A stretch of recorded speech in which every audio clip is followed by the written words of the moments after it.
चित्रकूट के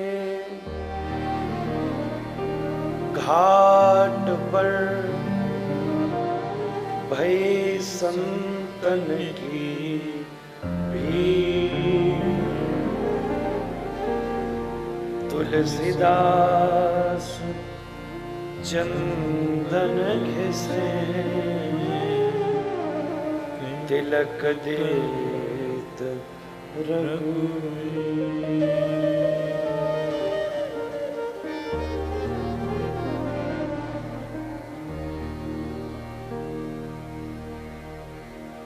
इस पुण्य पावनी धरा पर आप सबका स्वागत है।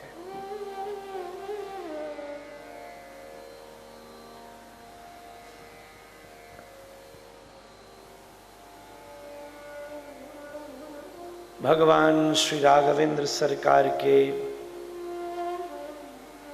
चरण चिन्हों से आच्छादित आपूरित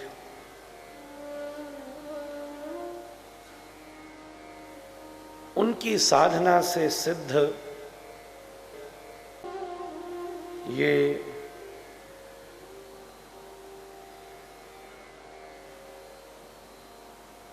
शुद्ध मुक्त प्राकृतिक जागतिक अनुपम स्थान साधुओं से वैष्णवों से आपूरित, राम नाम कृष्ण नाम से सुसज्जित ये धाम और यहाँ स्वतंत्र भाव से हरि कथा का आस्वादन, ये निश्चित रूप से हम सबके ऊपर श्री ठाकुर जी की प्रसन्नता का परम प्रमाण है।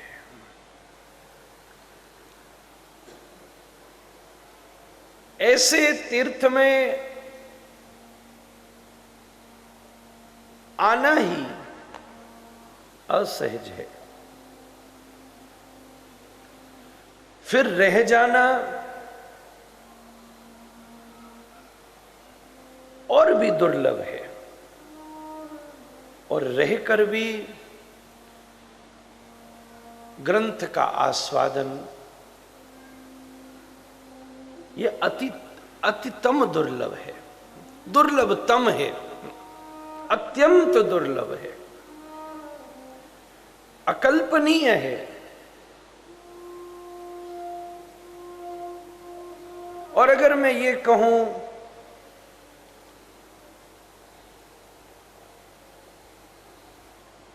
कि श्री ठाकुर जी की कृपा से ये सत सौभाग्य हम सबको प्राप्त हुआ, तो बात पूरी तो है, पर उसके बाद भी कुछ उसमें अभी भी लघुता है। जैसे श्री ठाकुर जी का श्री विग्रह कैसा भी हो पूर्ण होता है, और उसके ऊपर पोशाक और अलंकार उसे और भी सुशोभनीय बना देते हैं। ऐसे ही मात्र श्री कृष्ण कृपा का अनुभव करना सार्थक है। पर हम सबका यहां आगमन मात्र गोविंद की कृपा से नहीं, बल्कि अति आत्मीय स्वामी श्री कृष्णानंद जी महाराज की कृपा से हुआ है।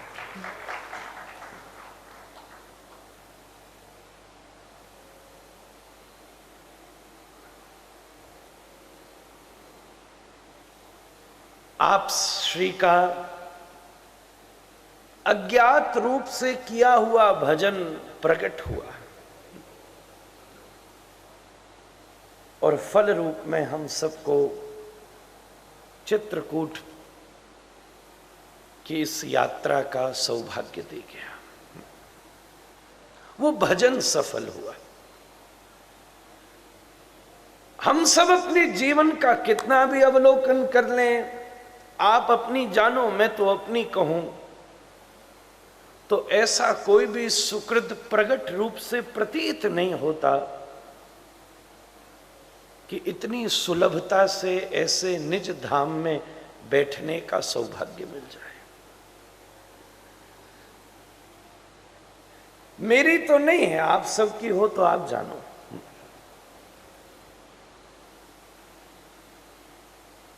पर स्वामी जी के द्वारा किया हुआ भजन न जाने कौन सी बात कामदगिरी और कांथानाथ को जच गई, जो उसके फल स्वरूप में सबके हृदय में ये संकल्प हुआ और हम सब यहां आए। आज से कुछ वर्ष पूर्व अचानक महाराज जी के भी अत्यंत आत्मीय, मेरे भी अत्यंत आदरणीय, जिनके कृत्य से कृष्ण को भी आनंद का अनुभव होता होगा, ऐसे गौ सेवा संपन्न स्वामी जी अचानक गायब हो गए। जब भी किसी साधक के जीवन में अचानक कुछ घटता है तो संकेत समझ लेना कि कोई बहुत बड़ी लीला होने वाली है। पूरा पंजाब, पूरा भारतवर्ष अस्त व्यस्त था, हतप्रभ था। सब जगह इन्हीं की खोज मच रही थी। उन दिनों अगर भारतवर्ष का कोई भी महात्मा किसी को खोज रहा था तो दो ही को, एक कृष्ण को और एक कुछ परिकर के लोग। यहां महाराज जी से मिलने आए। विशेष रूप से मेरा वार्तालाप बब्बू जी से होता रहा। आपसे भेंट कर सबके हृदय को अत्यंत संतोष हुआ। यहां की पवित्र भूमि का अनुभव इन सब वैष्णवों ने लिया, इस स्थान को देखा और उसी समय हृदय में संकल्प हो गया कि कभी ये व्यास गादी चित्रकूट भी आवेगी।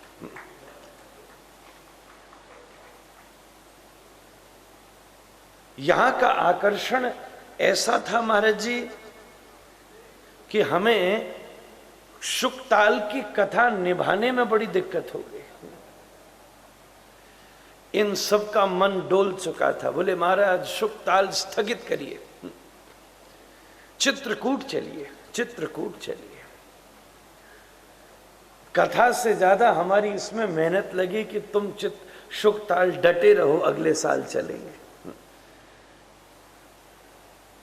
वो कथा भी दिव्यता से, वो भी एक ऐतिहासिक अनुभव रहा सबके जीवन का। और तभी से चित्रकूट आने की एक दिव्य योजना हम सबके हृदय में बनी। इसलिए अगर हम सब यहाँ बैठे हैं तो इसका श्रेय अगर जाता है तो केवल श्री कृष्ण को नहीं जाता, हमारे स्वामी श्री कृष्णानंद जी महाराज को जाता है। और इन्हें भी कहना अधूरा होगा, इनके द्वारा की हुई गौ सेवा को जाता है। एक साधु अपनी साधना से ही जाना जाता है, अपने सदकृत्य से ही परिचित होता है। वो स्वतंत्र रूप से कुछ नहीं है, उसका स्वभाव ही उसे साधु बनाता है। आपकी साधना सबके हृदय में आकर्षण का जन्म देती गई और लुधियाना के इन सब वैष्णवों के हृदय में पिछले वर्ष से जिस मंगलमय यात्रा का संकल्प जगा, वो दूसरे वर्ष ही चित्रकूट के इस सिद्ध पवित्र दास हनुमान परिसर में संपादित होने जा रहा है। हनुमान जी की शरण है,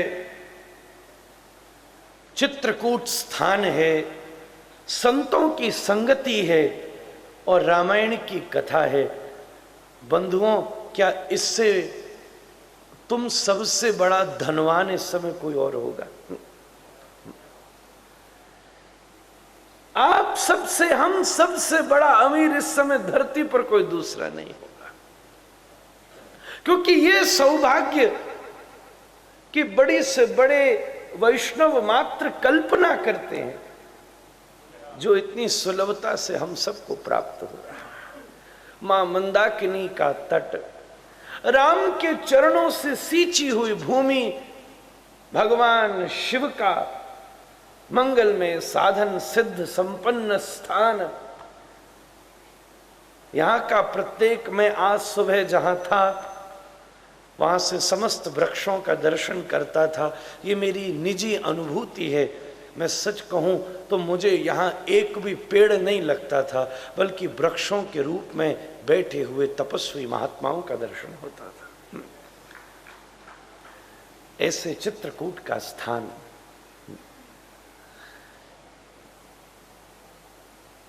और वहां मंगलमयी श्री रामायण की शुभ्र कथा। ज्यादातर आज पहला दिन बहुत प्रमुख होता है। हाँ, एक और बात, मैं आगे बढ़ूं, किसी ने मुझसे कहा कि महाराज आप चित्रकूट जा रहे हैं। मैंने कहा, बोले क्या वहां बहुत विराट कथा हो रही है? मैंने कहा ये तो नहीं मालूम, पर वहां कथा विराट करा रहा है।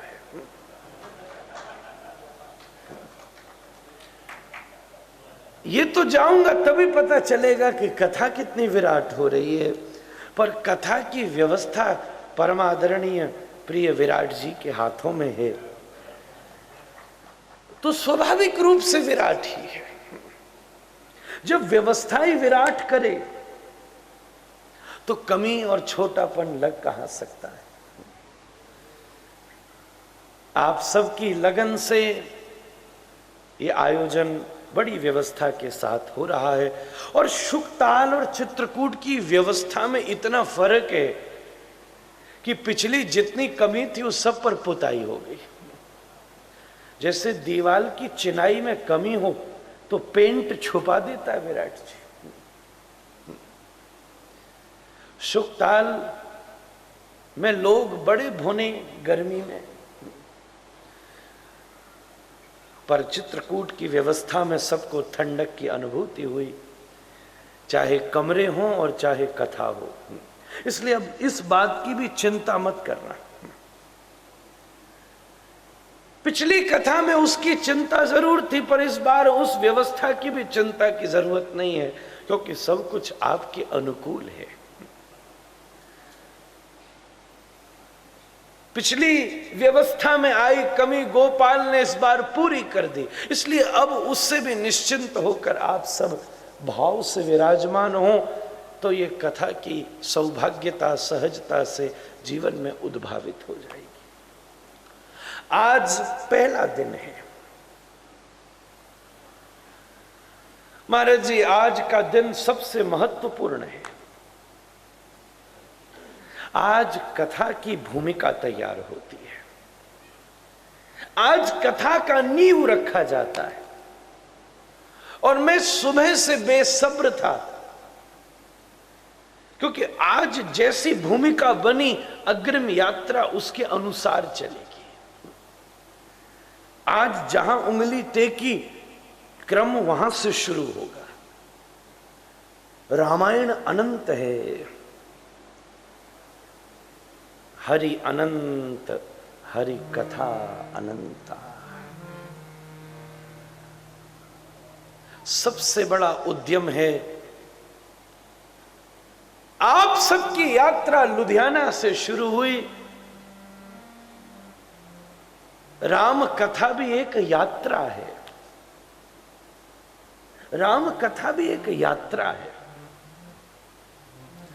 वो यात्रा अयोध्या से शुरू होती है और लंका पर पहुंचकर पुनः अयोध्या में विश्राम लेती।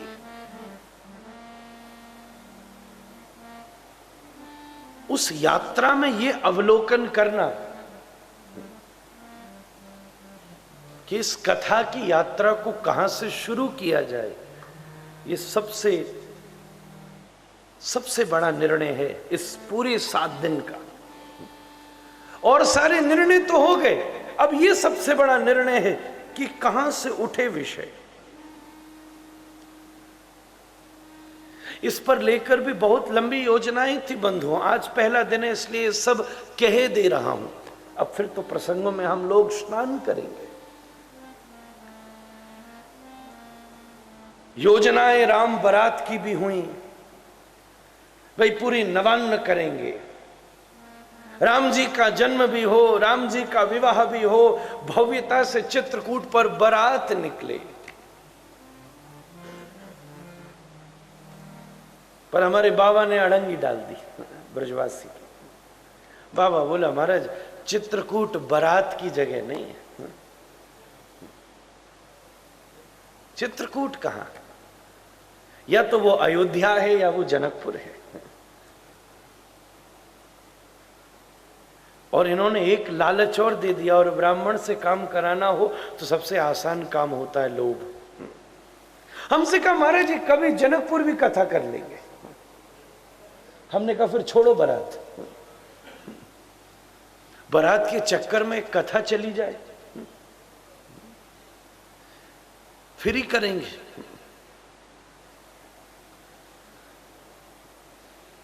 तो जब शादी नहीं करनी, जन्म भी नहीं करना, तो विषय उठा क्या पकड़ा जाए। मन में ख्याल आया, मैं इस चिंतन में सतत बना हुआ था, कहां से यहां का विषय शुरू करूं।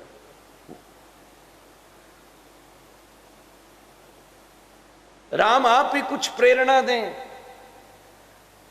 राम न दें तो हनुमान कुछ प्रेरणा दें, कोई तो दें, कोई तो इशारा करें, कोई तो इंगित करें और अपना विषय वहां से उत्स ले, फिर आगे बढ़े। विषय उठाना ही वक्ता की सबसे प्रधान भूमिका है। फिर यह निर्णय तो हो गया कि विषय चित्रकूट पर घूमेगा। लुधियाना की कथा में इस चीज का निर्णय हो गया कि विषय चित्रकूट पर ही घूमेगा। अब चित्रकूट में भी विषय का उत्स कहां से हो, ये बहुत विवेक का निर्णय है। चित्रकूट भी असीमित है, मात्र चित्रकूट ही असीमित है।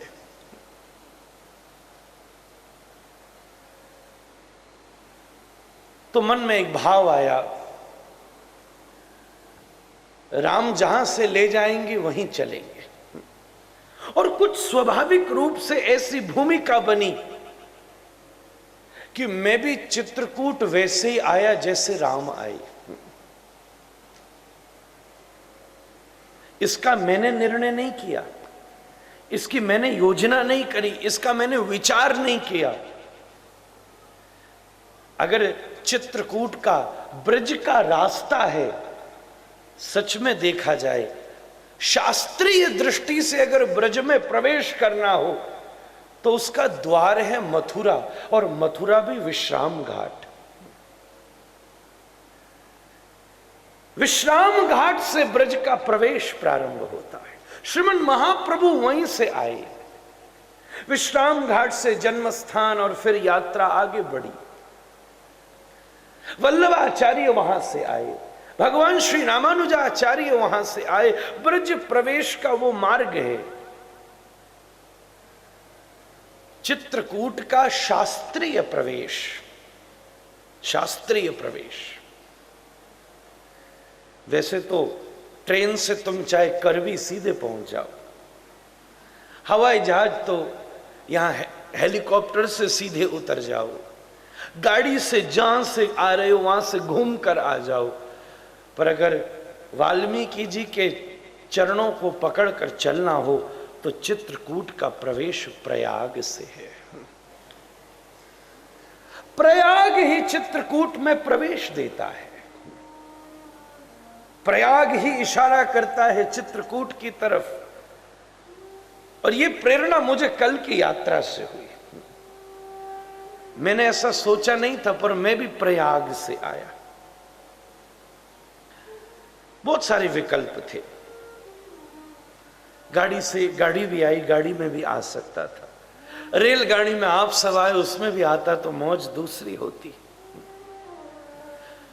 आया हवाई जहाज से, पर वो भी हवाई जहाज बड़ा अस्त व्यस्त था।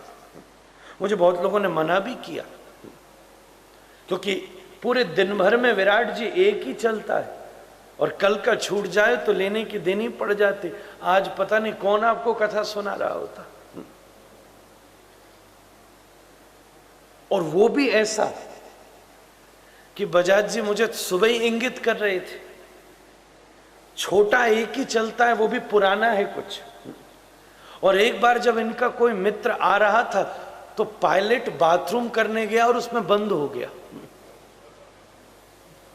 उसमें बंद हो गया, और अंदर कोई नहीं, वो उड़े जा रहा है हवा में। अफरा तफरी मच गई। तब दरवाजा खोले, खोले नहीं, तब 4 यात्रियों ने उठ के हवाई जहाज के बाथरूम का दरवाजा तोड़ा।